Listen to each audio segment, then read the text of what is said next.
Botian, de Natsume Soseki. Leitura por Devaneios Sussurrantes Audiolivros. 3.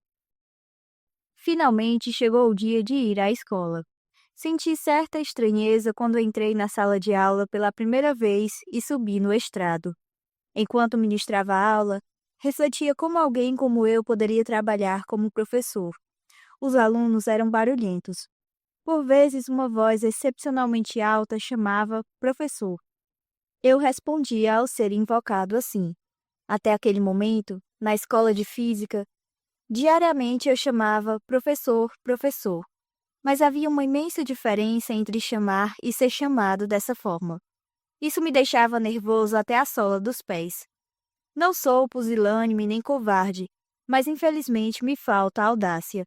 Ao ser chamado em voz alta de professor, tive a mesma sensação de quando estava com fome e ouvia o tiro de canhão disparado em Marunouchi para anunciar o meio-dia. Consegui conduzir mais ou menos bem a primeira aula. Ela terminou sem nenhuma pergunta impertinente em particular. Ao voltar para a sala dos professores, o porco-espinho me perguntou como eu me saíra. Bem, respondi brevemente, e ele pareceu aliviado.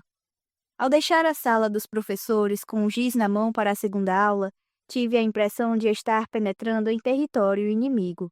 Na sala de aula havia alunos mais altos do que os presentes na turma anterior. Filho de Edo, tenho uma constituição pequena e delicada, e não consigo me impor mesmo me colocando em uma posição mais elevada. Na hora da briga, enfrento até um lutador de sumô, mas me faltaria aptidão para dominar esses 40 grandalhões postados diante de mim, apenas com o poder da palavra. Porém, imaginando que aqueles provincianos poderiam se aproveitar do fato de eu demonstrar fraqueza diante deles, conduzi minha aula na medida do possível em voz alta e pronunciando as palavras de modo assertivo. De início, os alunos, tomados de surpresa, olhavam vagamente e eu me sentia cada vez mais poderoso. Vocês estão na minha mão, pensei, e ao usar esse tom mais incisivo, um dos alunos aparentemente mais fortes, sentado no meio da primeira fileira, levantou-se de súbito e chamou o professor. Pronto, lá vamos nós, imaginei, e perguntei o que ele queria. O professor fala muito rápido e não entendo. Não dava para falar mais devagar, pois não? Esses não dava pra e pois não foram emitidos no tom brando do dialeto local. Se estiver rápido, eu falo mais devagar.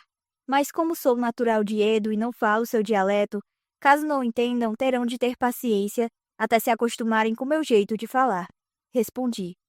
Assim, a segunda aula se passou melhor do que eu poderia prever. Porém, quase na hora de me retirar, suei frio quando o aluno se aproximou trazendo um problema de geometria que eu dificilmente saberia responder e me pedindo para explicá-lo. Sem alternativa, deixei transparecer que não compreendia o problema e que lhe explicaria na próxima aula, me retirando às pressas. O aluno se regozijou. Podiam-se ouvir outros exclamando: ele não sabe, ele não sabe. Que bando de estúpidos! É natural que um professor não saiba. O que há de estranho em dizer que se desconhece algo, quando de fato se desconhece? Alguém que soubesse resolver um problema parecido viria parar em um fim de mundo desse por 40 ienes? Voltei à sala dos professores. O porco-espinho de novo me questionou como havia me saído. Emiti apenas um mas não satisfeito, acrescentei que os alunos daquela escola eram os cabeças de bagre. Ele me olhou com uma fisionomia estranha. A terceira e a quarta aulas, bem como a primeira do período da tarde, foram todas muito similares. Em todas as classes que ministrei no primeiro dia, cometi algum pequeno deslize. A profissão de professor não é tão fácil como se possa supor. As aulas haviam terminado, mas ainda não podia ir embora, tendo de esperar ociosamente até às 3 da tarde. Nesse horário, os alunos das turmas sob minha responsabilidade teriam acabado de limpar suas salas de aula e, pelo que entendi, viriam me avisar para que eu fosse inspecionar o trabalho. Depois disso, era necessário checar os registros de presença, e só então estaria livre para retornar para casa. Por mais que estivessem comprando meu corpo por um salário, teriam eles o direito de me obrigar a ficar preso na escola contemplando uma mesa até o horário de partir? Porém, como todos os demais professores observavam placidamente as regras, julguei não ser de bom tom apenas eu, um recém-chegado, demonstrar teimosia, e por isso aguentei. Prestes a deixar a escola, falei com um porco espinho sobre a idiotice de se obrigar um professor a permanecer a todo custo na escola até depois das 3.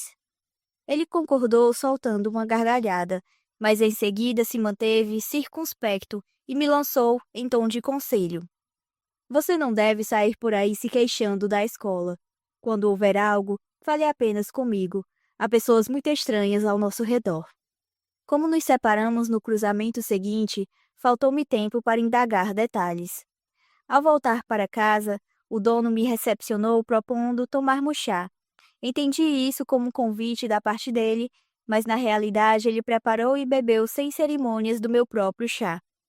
Sua atitude me fez desconfiar que ele provavelmente estaria se servindo do meu chá na minha ausência. Ele me confidenciou que sempre amara os trabalhos de caligrafia e antiguidades, e essa paixão finalmente levara a iniciar esse tipo de comércio particular de marchande.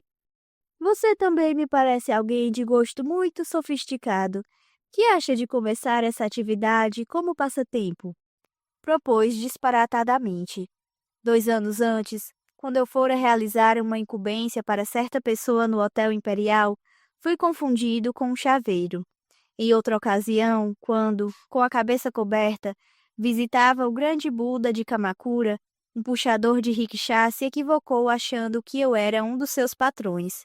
Até hoje me tomam em muitas ocasiões por outra pessoa, mas nunca haviam me dito que eu aparentava ser alguém de gosto muito refinado.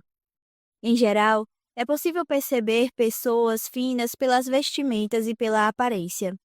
Pessoas de classe são representadas nas pinturas antigas portando uma touca ou tendo em mãos um papel próprio para redigir poesias curtas, tanzaku.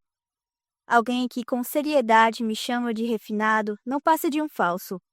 Ao dizer a ele que eu detestava esses hobbies próprios a aposentados vivendo sem apreensões, o senhor desatou a rir e declarou, bebendo o chá que ele próprio verteu na xícara com um gesto afetado, ser comum as pessoas de início não gostarem, mas uma vez tendo iniciado o ofício, era difícil largar.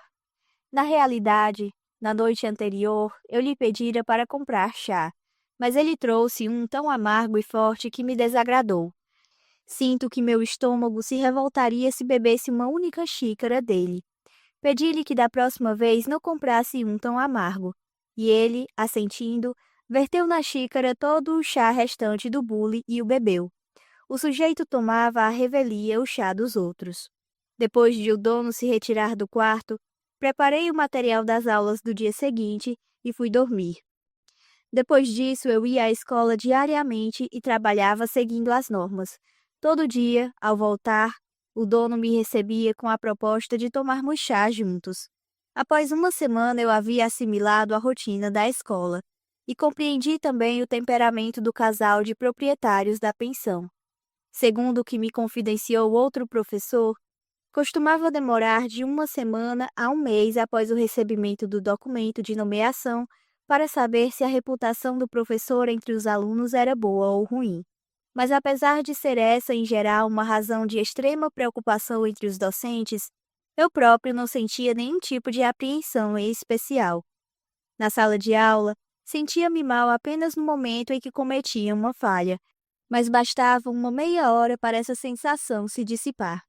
Não sou o tipo de homem capaz de se preocupar por longo tempo, mesmo que o quisesse, seja lá com o que for. Pouco me importam os efeitos de meus erros na sala de aula sobre os alunos ou a reação demonstrada pelo diretor e vice-diretor. Como mencionei anteriormente, não sou um homem muito audacioso, mas tenho muita facilidade para decidir. Se as coisas não corressem bem para mim nessa escola, estava disposto a partir de imediato, sem medo do texugo ou do camisa vermelha. Não tinha, tampouco, a intenção de tentar angariar a simpatia ou bajular a rapaziada das minhas turmas. Essa postura funcionava na escola, mas não poderia dizer o mesmo da pensão. Poderia suportar se fosse apenas o dono vindo beber meu chá, mas ele trazia muitos objetos. Primeiro foi uma dezena de materiais para carimbos, que ele alinhou me incentivando a comprar, todos pela bagatela de 3 ienes. Disse a ele que não precisava daquilo, pois não era um desses pintores sem talento percorrendo o interior que precisasse de tantos carimbos usados como assinatura nas obras.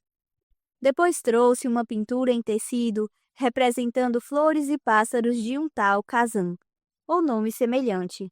Ele a pendurou na alcova decorativa e, ao me perguntar, não é uma perfeição? Respondi vagamente. Será mesmo? Ao que ele encetou uma explicação de que havia 2 Kazans. Um Kazan não sei das quantas e outro Kazan sabe-se lá do quê. E que a obra em questão era do primeiro deles, a qual ao final me propôs vender por 15 ienes. Ele insistia para que eu a comprasse. Por mais que recusasse, argumentando estar desprovido do vil metal, ele teimosamente afirmava que eu poderia pagar quando me aprouvesse. Acabei me livrando dele nessa ocasião, ao ser taxativo em dizer que não compraria mesmo que tivesse dinheiro. Na vez seguinte, ele apareceu carregando um cadinho retangular para tinta nanquim, do tamanho de um tijolo de cumeeira.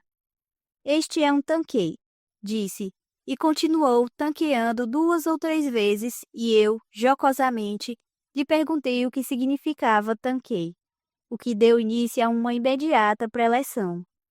Há 3 camadas na pedra tanquê, uma superior, uma média e uma inferior.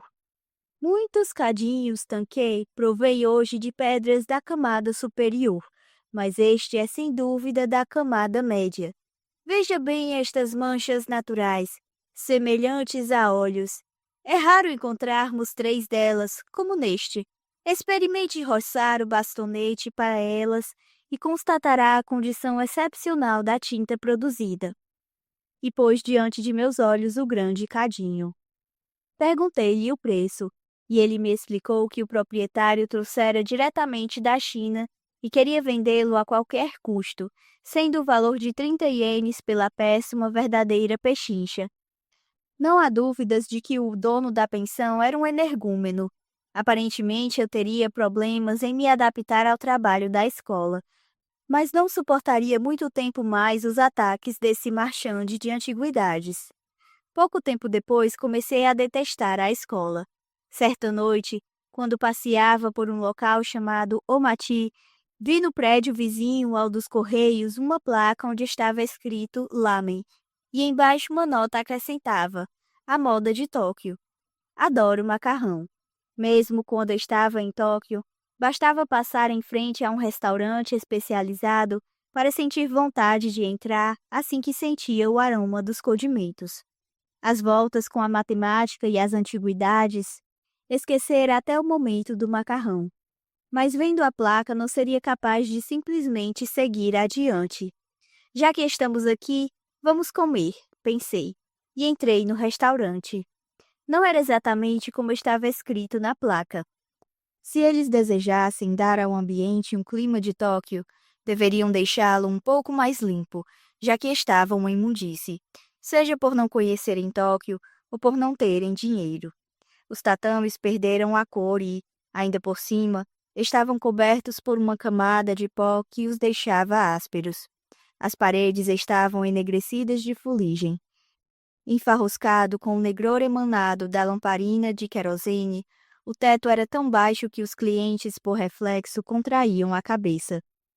De completamente novo, havia apenas as listas de preços coladas nas paredes, contendo os nomes floreados dos pratos de macarrão. A impressão que se tinha é de que o proprietário acabara de comprar a velha casa e começara a operar o restaurante 2 ou 3 dias antes. Lamen com tempurá de legumes. Encabeçava a lista de preços. Em voz alta pedia esse prato. Então 3 pessoas que sorviam ruidosamente o macarrão a um canto olharam ao mesmo tempo para mim. Como o interior do restaurante estava escuro, eu não percebera antes, mas ao nos olharmos mutuamente constatei se tratar de alunos da escola. Eles foram os primeiros a me cumprimentar com um movimento de cabeça, e retribuí o cumprimento. Como fazia tempo que eu não comia lamen, e por estar delicioso, nessa noite repeti 4 vezes o prato com tempurá. Quando no dia seguinte entrei tranquilamente na sala de aula, tomando todo o espaço do quadro negro, lia-se em letras garrafais: Professor Tempurá. Ao verem meu rosto, todos os alunos desataram a rir. Perguntei o que havia de estranho em alguém comer tempurá. Um dos alunos respondeu: Mas repetir 4 vezes é demais, pois não? Se eu como 4 ou 5 vezes, o dinheiro é meu e ninguém tem nada com isso. Terminei às pressas a aula e voltei para a sala dos professores. 10 minutos depois, ao entrar na próxima sala de aula, haviam escrito no quadro negro: 4 tigelas de lamen com tempurá. Mas é proibido rir. Na primeira vez, não me enervei em particular, mas dessa feita me enfureci. Uma brincadeira que ultrapassa os limites se torna patifaria. É como tostar bolinhos de massa de arroz. Ninguém os elogia quando estão queimados. Esses provincianos são incapazes de fazer a distinção. Por isso devem achar natural ultrapassarem os limites. Vivendo em uma cidade tão pequena, onde basta andar por 1 hora para não ter mais nada para ver, e por não terem outras diversões, alçam esse incidente do temporal ao status de uma guerra entre o Japão e a Rússia. Pobres coitados. Por serem educados desde pequenos dessa forma, acabam se tornando nanicos como um bordo crescido aleijadamente em um vaso. Se pelo menos estivessem rindo por inocência, eu riria junto. Apesar de serem crianças, já se mostram os pervertidos. Eu me calei, apaguei o quadro e os indaguei se achavam aquela travessura engraçada. Era uma brincadeira covarde. Vocês sabem o que significa covardia? Perguntei, ao que um dos sujeitinhos respondeu: Zangar-se por alguém rir de algo que se fez é covardia, pois não? Que criatura repugnante! Dá pena pensar que vim de Tóquio expressamente para ensinar sujeitinhos como ele. Recomendei-lhe estudar em vez de ter o descaramento de falar idiotices, e dei início à aula. Quando entrei na sala de aula seguinte, lá estava no quadro negro: Comer lamen com tempurá. Deixa a gente descarada. A situação só piorava. Completamente furioso, informei minha intenção de não ensinar gente tão insolente e saí rápido da sala. Mais tarde soube que os alunos ficaram felizes em usufruir de um descanso inesperado. Desse jeito, aturar o marchande de antiguidades ainda era melhor do que o trabalho na escola. Voltei para casa e, depois de uma noite de sono, minha cólera pelo caso do lama com tempurá se esvanecera. No dia seguinte, ao chegar à escola, os alunos já estavam todos reunidos na sala. Não entendi nada. Os 3 dias seguintes decorreram sem turbulências, mas na noite do 4º dia me dirigi até um local chamado Sumita para comer bolinhos de arroz. Trata-se de uma estação de águas termais situada a 10 minutos de trem ou meia hora a pé do centro da cidade, e além de restaurantes, albergues com fontes termais e parques, possui um bairro dos prazeres. No caminho de volta das termas, parei para comer em um restaurante especializado em bolinhos de arroz, que diziam servir pratos deliciosos, situado bem na entrada do tal bairro. Como dessa vez não encontrei nenhum aluno, acreditei que ninguém ficaria sabendo, mas no dia seguinte, ao entrar na sala para a primeira aula, haviam escrito no quadro negro: 2 pratos de bolinho de arroz, 7 cents. É verdade que eu comi 2 porções e paguei 7 cents. Que patifes! Imaginei que haveria algo também na segunda aula, e vi: bolinhos de arroz do bairro dos prazeres são deliciosos. Eles são impossíveis. Quando penso que tudo se limitaria aos bolinhos de arroz, chegou a ver de os rumores sobre a toalha vermelha se alastrarem. Tudo se originou de um acontecimento corriqueiro. Desde que chegara à cidade, decidira ir diariamente às termas em Sumita. Embora outros locais de banho na cidade não chegassem aos pés dos de Tóquio, as fontes termais eram realmente fantásticas. Uma vez na cidade, decidi ir todos os dias antes do jantar até lá, também para me exercitar. Todavia, sempre levava na mão uma grande toalha de banho ao estilo ocidental. Por usá-la em água quente, o vermelho das listras da toalha se espalhou e, ao ver de relance, aparentava ser carmesim. Eu a levava invariavelmente comigo nas idas e vindas a pé ou de trem. Provavelmente por isso, os alunos me alcunharam toalha vermelha. Esse é um dos aborrecimentos de se viver em um local tão pequeno. E ainda tem mais. O prédio de 3 andares das águas termais era novo, e o valor de apenas 8 cents incluía, para os clientes preferenciais, o empréstimo de um hobby de algodão e ter as costas esfregadas por um atendente. Ademais, uma mulher trazia chá em tigelas de porcelana Tenmoku. Por isso, começaram a comentar que era uma extravagância com um salário mensal de 40 ienes entrar todo dia no banho de clientes preferenciais, como se eles tivessem algo a ver com isso. E não parou por aí. A banheira de água quente recoberta de granito tinha o tamanho de cerca de 15 tatames. Em geral, umas 13 ou 14 pessoas a usavam, mas por vezes estava vazia. A água alcançava o peito e, para me exercitar, eu adorava nadar dentro dela. Aproveitava o fato de estar sozinho para me divertir dessa forma. Porém, certo dia, ao descer alegre do 2º andar, imaginando se seria possível nadar um pouco, me deparei na porta de entrada com uma grande placa que alertava em letras pretas: "É proibido nadar na banheira." Salvo eu, não deveria haver mais ninguém que nadasse na banheira. Logo, era muito provável que essa placa houvesse sido criada especialmente para mim. Abandonei meus nados dali em diante. Mas quando cheguei à escola, me espantei ao ver escrito no quadro negro o mesmo aviso: "É proibido nadar na banheira." Pressenti que todos os alunos haviam se unido para me espionar.